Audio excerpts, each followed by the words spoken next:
Aloha Ohana, welcome back. I hope you guys are all having a great week. For those of you stopping by for the first time, hi, aloha, welcome. My name is Kai, and here on this channel, we like to talk about true crime cases that happen in the 808 state. So if you're interested in true crime and Hawaii, I highly suggest you join our Ohana, hit that subscribe button, turn on all your notifications so that you don't miss any uploads. Today's case is going to take us to the island of Oahu. It is a solved homicide case. Unfortunately, the victim's body in this case has never been recovered. With that being said, guys, let's just start from the very beginning.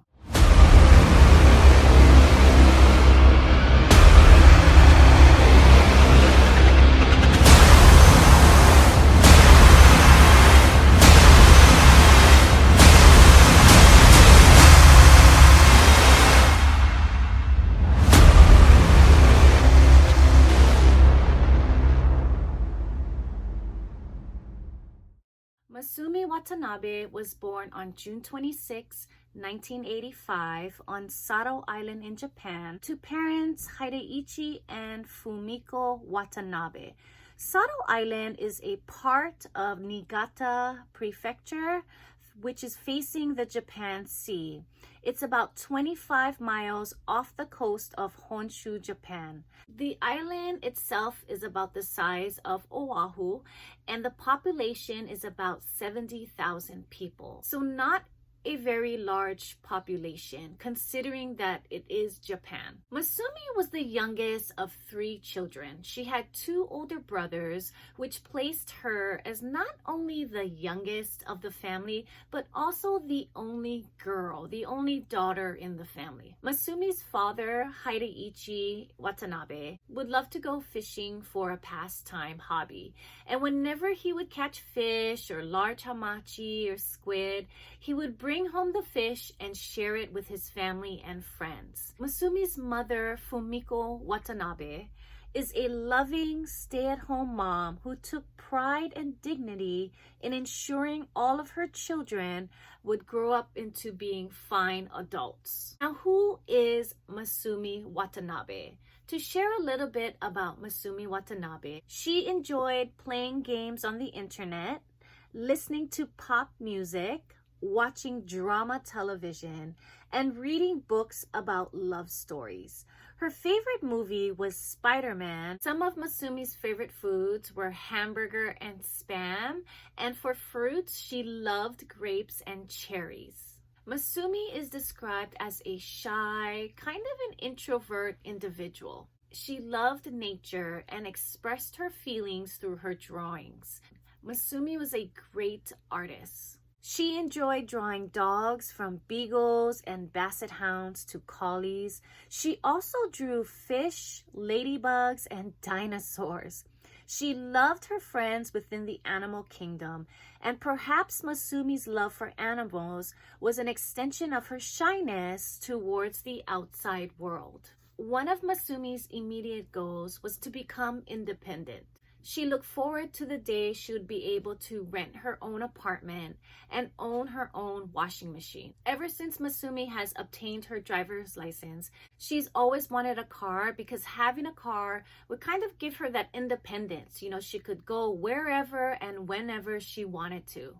Like many young adults, Masumi also had the desire to explore the world. So in September of 2006, at just 21 years old, Masumi visited Hawaii for the very first time and absolutely fell in love with the island. Masumi enjoyed Hawaii so much that she returned to Hawaii, specifically on the island of Oahu, just a few months after visiting the island for her very first time. And so Masumi saved her money, and in February of 2007, Masumi returned back to the island of Oahu for her second time. Now, some newspapers I've read said that Masumi planned to stay with a relative of the family. Other outlets I've read said that it was a host family. Either way, Masumi was staying in Pupukea, which is located on the north shore of Oahu. Now, this would be Masumi's longest stay away from home in all of her 21 years. This second trip to Hawaii was really giving Masumi that opportunity to become a little bit more independent. While on Oahu, Masumi volunteered at the library in Sunset Elementary School. She really enjoyed interacting with the students there, and all of the students who met Masumi really took a liking to her. Masumi had a very pleasant demeanor about her. She was very approachable. She was a shy person. 3 to 5 times a week, Masumi would walk from First Alapio Road, which is about a quarter's way up Pupukea Road, to the house she was staying at, which was about 1 mile up the hill. And if you have ever been up Pupukea, you know that's not an easy trek. It will provide you with a good amount of exercise. But Masumi enjoyed doing this, and she would do this about 3 to 5 times a week. On April 12, 2007, just 1 week before Masumi was planning on going home back to her family on Sado Island, unfortunately, Masumi disappears. Masumi doesn't arrive home, and her host family is unable to get in touch with her. So because Masumi is a Japanese citizen and her English is very, very limited, she is reported missing to the Honolulu Police Department right away. And Honolulu Police Department opened up a missing persons case for Masumi immediately. Now, Masumi spoke very little English. Masumi has what is called myopia and astigmatism.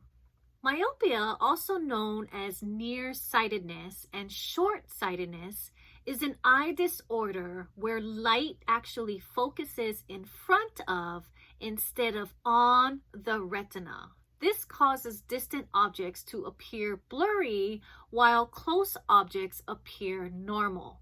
Now, Masumi also had astigmatism, which is a type of refractive error due to rotational asymmetry, the eye's retractive power. This results in distorted or blurred vision at any distance. Masumi wore glasses. As you can see, her eyesight was very limited.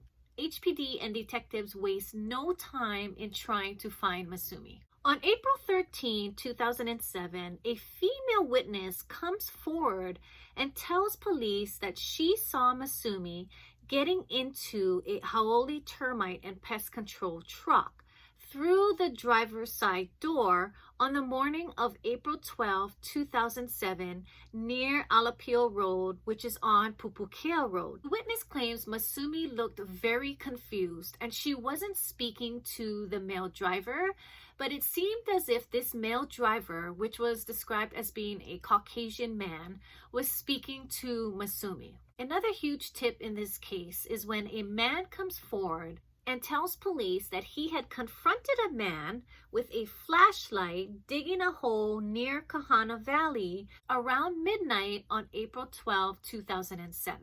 When this witness asked the man what he was doing, because it's pretty strange to see someone with a flashlight digging a hole, that's pretty suspicious if you ask me. So the witness says that when he asked the man, hey, what are you doing? This man tells the witness that he's looking for a gold chain that he had lost. Okay, that's weird. Finding this response to be very odd, as he should, before the man leaves in a light-colored truck, the witness is able to take down the license plate of this man's truck. This witness, he gives the police the license plate number that he took down, and police are able to look up the license plates and find out that the truck is identified as belonging to a Kalihi resident, a man by the name of Kirk Lankford. With all of this information, police actually go to Hau'oli termite and pest control officials who confirm that Kirk Lankford, that Kalihi resident, was actually working in the Pupukea area on April 12, 2007, the day that Masumi went missing. On April 14, 2007, in a telephone call with Kirk Lankford, He confirms to police that he was indeed working in the Pupukea area on the 12th of April. Police then ask Kirk to come down to the police station so that he can answer some questions. During the initial questioning between police and Kirk Lankford denies knowing, meeting, and even picking up Masumi. So he completely just flat out denies ever knowing who Masumi is. On April 15, 2007, police go to Masumi's home, or Masumi's host family's house where she was staying, and they collect some of Masumi's belongings. They collect Masumi's hairbrush, her razor, and her toothbrush. And they collect these things, yes, for DNA and to process Masumi's DNA. On April 16, 2007, Kirk Lankford is actually arrested at his workplace for an outstanding traffic warrant. Kirk Lankford's personal and company trucks are then confiscated by police. Now, before police are able to question Kirk again, Kirk requests for a lawyer. And at that point, when somebody asks for a lawyer, detectives aren't allowed to question this person further without their lawyer present. Upon searching Kirk's work truck, police find a pair of glasses and blood on the right front seat and right front door panel. At this point in the investigation, they do not know whose blood this belongs to, but this is what they recover on April 17, 2007. Of course, the glasses and the blood are sent to the lab for testing, and the results come back and prove the prescription for the glasses match Masumi Watanabe's prescription, and the DNA on the glasses matched the DNA found on Masumi's toothbrush. On April 26, 2007, test results showed that the DNA on the door matched Masumi's DNA. Police then arrest Kirk Lankford at his home at 4:45 p.m. So obviously they had released Kirk. Remember, they arrested him for his outstanding traffic warrant. That wasn't enough to hold him. They didn't have enough evidence for the case, so they had to release him, right? Either have to release him or they have to charge him. But during that time, they didn't have the results back from all these tests from the lab and the DNA result. Kirk Lankford is charged with second-degree murder and has a bail set at $1 million. At this time, he is also terminated from his job, Kaiaulani Termite and Pest Control, where he worked as a technician. On April 29, 2007, this will be Kirk Lankford's first court appearance. And on this first court appearance, Kirk claims that he is innocent. The trial date for this case kept getting postponed. The original date was scheduled for July 24th, 2007. Then pushed back to November 5th, 2007. Then again, the trial date was pushed back to February 20th, 2008. And again, pushed back to March 4th, 2008. The presiding judge for this case was the Honorable Judge Carl Sakamoto, and the prosecuting attorney was Peter Carlisle. The trial was held at First Circuit Court, room number 2 on the 3rd floor of the Ka'ahu Courthouse, which is located in Honolulu, Hawaii. From the time Kirk Lankford was arrested to the start of the trial, several things would have taken place. On June 2nd, 2007, a vigil for Masumi is held at Sunset Beach on the North Shore of Oahu. On June 26, 2007, Masumi would turn 22 years old. On July 24, 2007, HPD received a tip and search in the hills of Kahana Valley. Unfortunately, police turn up empty and they don't find Masumi's body, and so they discontinue the search. On December 4th, 2007, Masumi's parents, which is Hareiishi and Fumiko Watanabe, they make their first public plea to the people of Hawaii for help in finding Masumi, and also thanking the many people who are helping in the search for their daughter. Now let's talk a little bit about the suspect. Kirk Matthew Lankford was born in 1985. Now, as a juvenile, Kirk did have a record. He was suspected of raping a Japanese woman. This woman was able to get Kirk's license plate number, but she couldn't ID him in a police lineup, and so the case never went further than that. Kirk is described as deeply religious, a devoted father and husband. He married very young and he has 2 children. Now, at the time of Masumi's disappearance, Kirk lived in Kalihi with his wife, Kirk Lankford, and their 2 sons, who at the time were 22 months and 11 months. Now, according to Kirk, he claims that Masumi's death was an accident. Kirk claims that he accidentally sideswiped Masumi with his work truck and slightly injured her. Then he put Masumi in the truck to take her home. He states Masumi could not communicate with him because of her poor English skills, and that she became agitated and she actually jumped out of the vehicle, hit her head on a rock, and died instantly. Kirk said he kept Masumi's body concealed in the truck for nearly 12 hours before he folded it up and stuffed it into trash bags. Kirk said he disposed of the body in the ocean fronting the entrance to Kualoa Ranch after he was caught digging the grave near Kahana Valley around midnight on April 12, 2007. Kirk said that this spooked him, and so he decided to dispose the body in the ocean. Kirk states he did not call rescue workers or the police because he had previously been disciplined by his employer for poor driving, and he was afraid he would be fired if he reported the accident. When the Lankfords' neighbors and church family and friends heard about Kirk's arrest and involvement with Masumi's disappearance, they were all pretty much shocked. Of course, Kirk's parents defended their son. Kirk's father, Howard Lewis Lankford, told KITV, quote, "He's not a killer. He's way, way on the other end of the spectrum. He'd give you everything he had before he'd do anything to you," end quote. Kirk's mother, Patricia Ann Sander, in a separate interview with KITV said, quote, "The police lie. That's what I know. That's all I know at this point. The police lie. My son is innocent," end quote. Kirk's brother Ryan said, quote, "There's no prior behavior of him doing anything like this," end quote.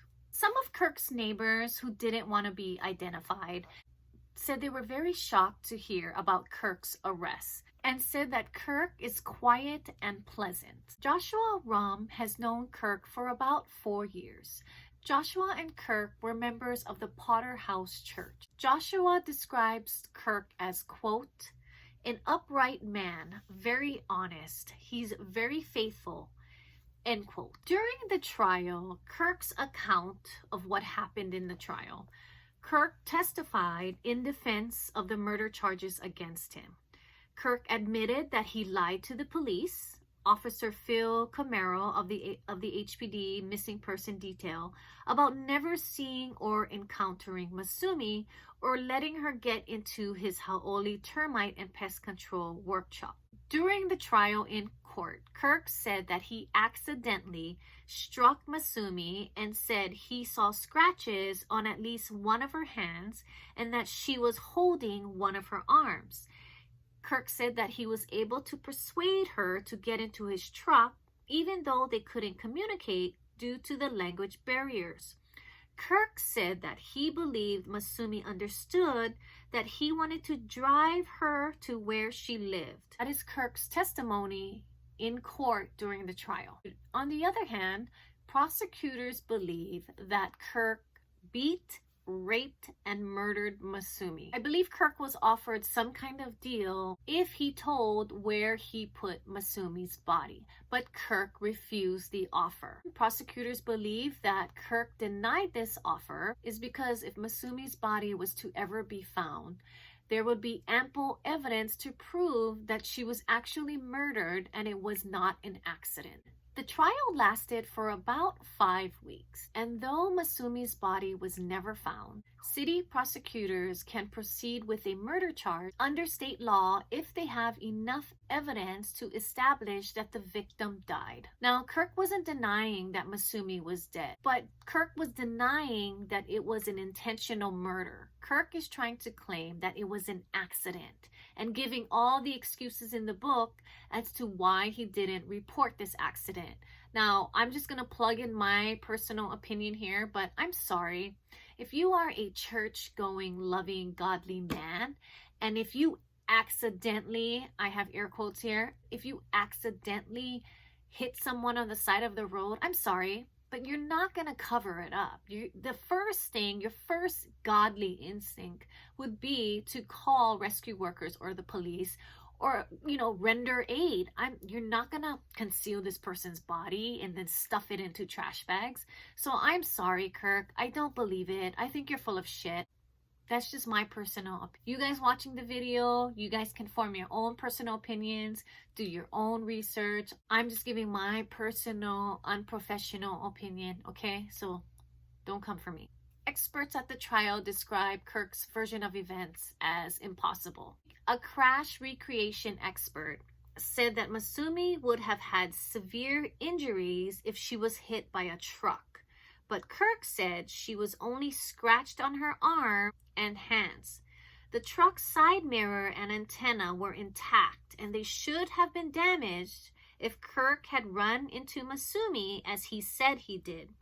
In addition, no blood was found on any rocks in the area where Kirk claims she sustained the fatal head injury. Kirk claims he disposed her body in the ocean, but no body ever washed up on shore or found. Could Masumi's body have been taken by sharks?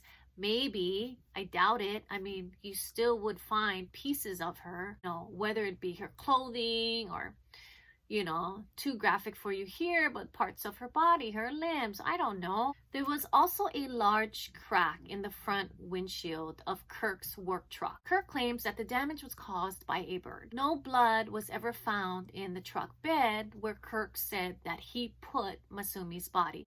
There's a lot of conflicting things here between what Kirk says happened and claims that he did and yada yada versus the real evidence. The jury that was made up of 12 men and women would find Kirk Matthew Lankford guilty of second-degree murder in the death of Masumi Watanabe. Circuit Judge Carl Sakamoto told Kirk he is a predator who presents an extreme danger to the community. Kirk received life in prison with the possibility of parole. The Hawaii Paroling Authority sentenced Kirk to 150 years in prison, which means Kirk will have to serve 1/3 or 50 years, so until he is about 73 years old before becoming eligible for parole. Kirk tried to appeal, but the High Court's one-sentence order denied Kirk's request to hear a challenge to a decision last year by the Intermediate Court of Appeals. Basically, they don't want to hear it. The evidence was just stacked against Kirk. Later, Kirk's wife Corinne would come out and claim that Kirk didn't treat her very well behind closed doors. And I believe Kirk's wife, or ex-wife now, Corinne, filed for divorce with the help of the Domestic Violence Action Center. During Kirk's sentencing, Masumi's parents did address Kirk through an interpreter. Basically, Mr. and Mrs. Watanabe begged Kirk to tell them where he buried their daughter, Masumi. Quote, "It haunts me every day because I can hear Masumi calling for us to take her home. Her cry is incessant in my ears," end quote, said Hideichi, which is Masumi's father. Masumi's mother, Fumiko, said, quote, "We will know no peace until we can take our beloved daughter back to our family and give her a decent burial in Japan," end quote. The parents also told Kirk that they could not forgive him. Howard Lankford, which again is Kirk's father, said, quote, "If they can't forgive him, that's their choice," end quote. Howard believes Kirk didn't kill Masumi intentionally, but he is troubled over how Kirk handled the situation and Masumi's body, stating, quote, "There's a disconnect that I'm concerned about," end quote. Until today, 2022, Masumi's body has never been found. Alright guys, that's all I have for you on this case. I'm curious to know what you guys think happened. Do you think Kirk is telling the truth? Do you think it was an accident? Or do you believe the evidence that the investigators collected? Do you believe that Masumi was intentionally murdered? Thanks again so much for hanging out with me, and I will see you guys in the next video. Bye! Bye!